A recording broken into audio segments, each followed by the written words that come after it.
Olá pessoas, aqui quem fala é o Juquiba e o assunto vai ser sempre terror. Hoje vamos falar de Invocação do Mal, um filme que estava sendo muito pedido aqui, até que finalmente ele está pronto para degustação. Então sem enrolação, vamos aos fatos. Invocação do Mal foi baseado em fatos reais que ocorreram na pequena cidade de Harrisville, no estado de Rhode Island, nos States. Em 71, a família Perron comprou sua casa de campo, com a qual tanto sonhava para levar uma vida mais tranquila, a fazenda Arnold. A família é constituída por Roger, Carolyn e suas 5 filhas, Andrea, Nancy, Christine, Cindy e April. Inicialmente estava feliz e satisfeita, pois uma casa no campo era um desejo que finalmente se concretizava. O caso é que desde o primeiro dia, desde o primeiro passo na nova casa, dava para perceber que o clima ali não era dos melhores e isso tinha um motivo.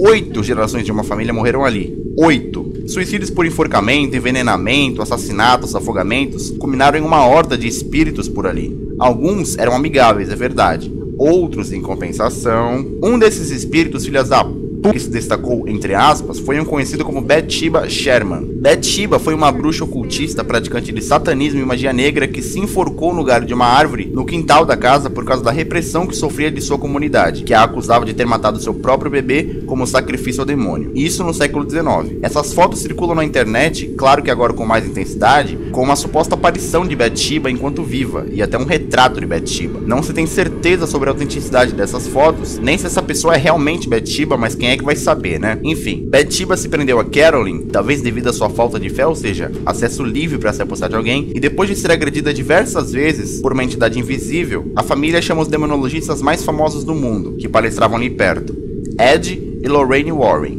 Se você já viu o vídeo de A Casa das Almas Perdidas, sabe que eles estavam envolvidos nesse caso, mas se quiser alguma referência maior e mais famosa, Ed e Lorraine Warren também se envolveram no misterioso caso de Amityville. Beleza, os Warren acompanharam o caso de perto e não tinham dúvidas de que algo errado acontecia.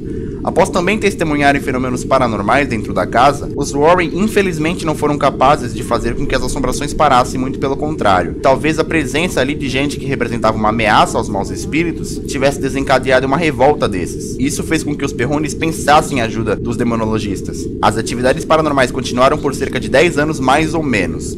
Ah, Juquiba, por que alguém que sabe que tem espírito na casa fica nela por 10 anos? Tudo vai depender de como tá a sua situação financeira. Os Perron não tinham pra onde ir. Era isso ou dormir na rua. Se fosse só Roger e Carolyn, beleza. Mas e as 5 filhas? Eles optaram por ficar na casa até que em 80, quando os superávites finalmente superaram os déficits, a família se mudou para Georgia e todos ainda estão vivos.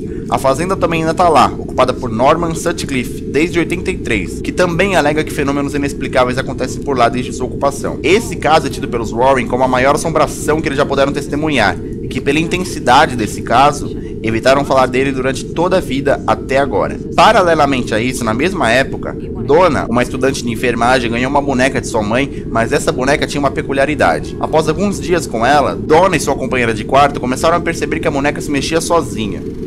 Que era uma nova edição da Polly.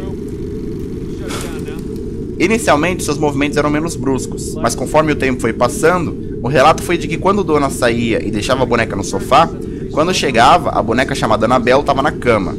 Juquiba, pode ter sido o vento que soprou de noroeste. Eu não vou nem te responder. Aliado a esse fato já macabro demais por si só, elas notaram que algumas mensagens do tipo "nos ajude", entre aspas, vinham sendo escritas sob papel de pergaminho. E aí, foi o vento também? Beleza. Donna e sua amiga procuraram a ajuda de uma médium, e essa revelou a história do espírito de uma garotinha de 7 anos chamada Annabelle Higgins, que vivera ali naquela propriedade antes do prédio em que Donna morava ser erguido. Annabelle teria possuído a boneca porque se sentiu bem com a presença de Donna por ali. Enfim, a história teve todo um desdobramento até que chegou ao conhecimento dos Warren, que disseram que a boneca não estava possuída, ela simplesmente era manipulada por alguma entidade não humana. Juquiba, uma entidade não humana pode ser um cachorro, por exemplo? Olha, pessoal, é melhor ser surdo do que ouvir certas coisas. A entidade não humana também pode ser chamada de demônio. A história é mais complexa, mas não vai ser tratada toda ela aqui. Até porque logo logo vai ser um vídeo que vai falar mais sobre a Annabelle e outro boneco meio macabrinho por aí que eu duvido que vocês saibam qual é. Eu não vou falar da boneca no filme porque ela é inútil pro enredo dele. Isso nos traz a Invocação do Mal. Como o filme é bem fiel ao fato, pouco vai ser preciso falar dele, mas alguma coisa vai precisar ser dita. Eu quero que vocês prestem bastante atenção, porque muito embora a história do filme seja praticamente idêntica à história original, existe um ponto-chave em que elas divergem. Você já sabe que mais detalhes vêm no final do vídeo, já sabe que esse vídeo tem spoiler, então preparados ou não, partiu! Em 71, a família Perron se muda e se instala em sua nova e tão sonhada casa de campo em Harrisville, Rhode Island. Família formada por Roger, Carolyn e as crianças Andrea, Nancy, Christine, Cindy e April, e também a cadelinha Sadie.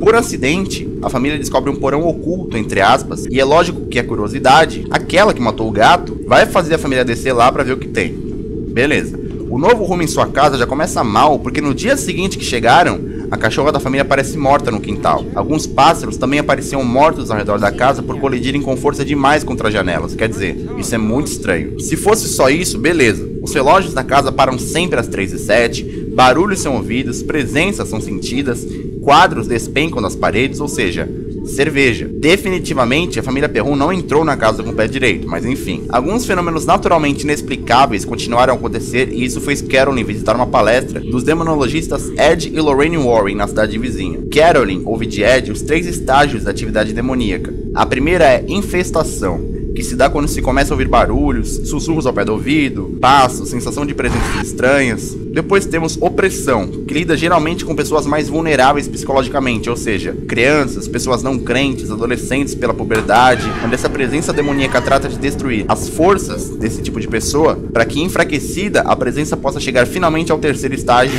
que é a possessão, que não precisa ser explicada. Carolyn vai pessoalmente pedir ajuda ao casal, que se prontifica a ajudar. Eles vão até a casa dos Perron fazer um diagnóstico inicial.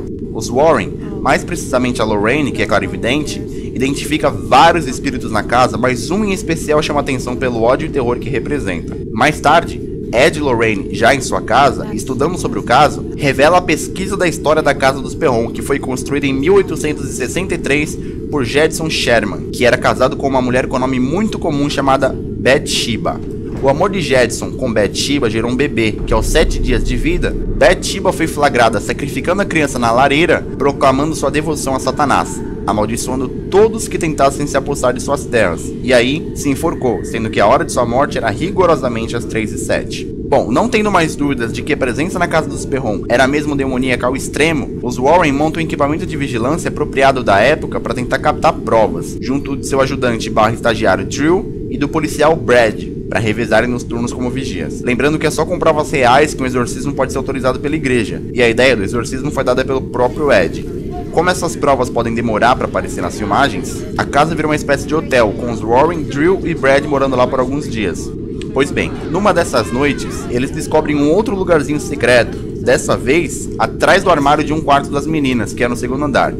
Esse corredorzinho secreto de piso instável fez Lorraine despencar até o porão, e nessa noite eles têm uma experiência muito apavorante, com a revelação assombrosa de que o espírito maligno de Bathsheba usava Carolyn para se alimentar, que essa bruxa sempre possuía as mães das famílias que moravam ali para matar suas crianças, como a própria Bathsheba fez lá atrás quando era viva.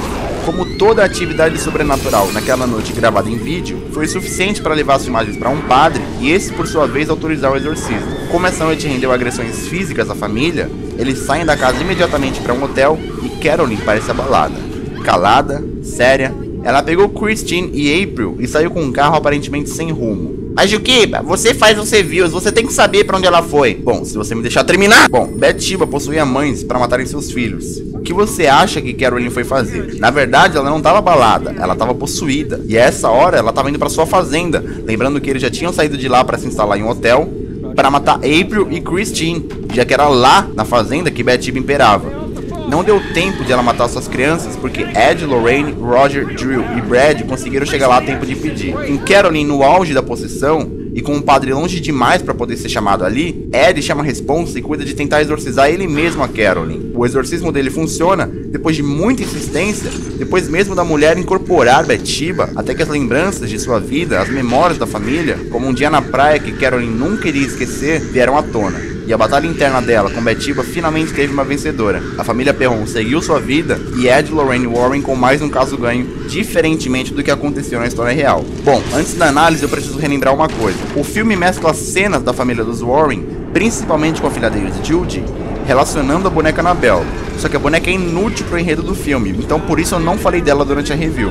Invocação do Mal, ou The Conjuring, é um filme de terror sobrenatural lançado em 2013 e distribuído pela Warner. A crítica, a bilheteria, o público em geral abraçou demais o filme. Alguns inclusive colocam Invocação do Mal como um dos melhores filmes da história do gênero. O longa tem 7.6 no IMDb, ou seja, nota azul, e ainda passou brincando os 300 milhões de dólares ao redor do mundo. O filme registra a maior bilheteria em estreias de filmes de terror no Brasil, alcançando mais de 4 milhões de reais só no primeiro fim de semana de exibição. Um filme sobre a boneca Annabelle também foi confirmado, mas talvez demore. Beleza, Jukibi, o que você achou? Bom, pessoas, o filme já começa bem, tendo como data de estreia uma sexta-feira 13. Invocação do Mal beira a perfeição, sendo um filme que te prende na história. As caracterizações dos Warren são perfeitas, perfeitas mesmo. Aliás, tem uma parte no filme que a verdadeira Lorraine aparece na plateia de uma palestra. Isso foi épico demais. A gente que gosta de terror, que já cansou de ver o rosto de Ed, que já morreu infelizmente, e Lorraine Warren em Assombrações, antigo seriado da Discovery, sabe que em Invocação do Mal eles ficaram realmente parecidos. O filme prova que um filme de horror não precisa de morte ou de sangue para ser bom, e a prova disso tá aí. O público, pelo menos na minha sessão,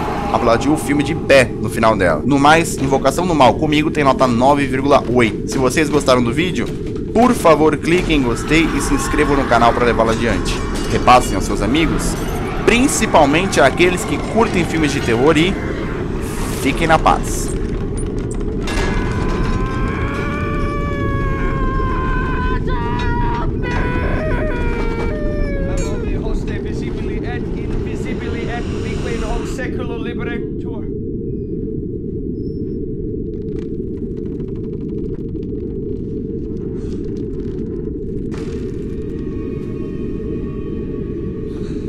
Omne Phantasma, omnis legio in nomine Domini, nostri Iesu.